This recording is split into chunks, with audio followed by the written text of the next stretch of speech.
И во 21-виот век лицата со епилепсија се дискриминирани, отфрлени од општеството, но и од системот, тврдат здруженијата кои се борат за правата на лицата заболени од оваа болест. 80% од нив успеваат да ги контролираат своите напади, да бидат работоспособни, но останатите 20% се соочуваат со горливи проблеми. Претежно лицата со епилепсија во Македонија се дискриминирани, се соочуваат со проблеми при вработување. Да напоменам дека 80% од лицата со епилепсија може да се вбројат во онаа група на работоспособни лица. Останатите 20% за жал се лица кои што не ги имаат нападите ставено под контрола и нив му е потребна особена грижа.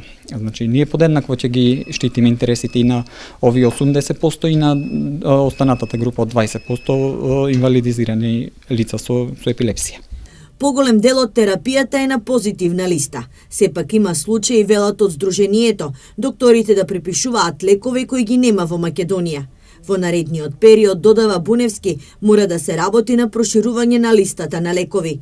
Олеснителна околност е лицата со епилепсија до 26 години и над 65 години кои не се осигурани и се ослободени од партиципација.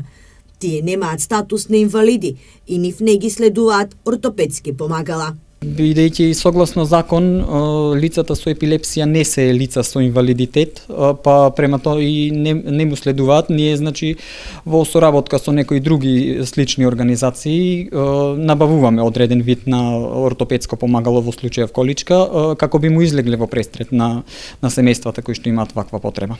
Сепак во изминатите неколку години значително е подигната свеста кај самите пациенти. Тие се почесто отворено и јавно говорат за својата болест. Последните податоци на Светската здравствена организација укажуваат дека во Македонија над 30.000, а во светот околу 50 милиони страдаат од епилепсија.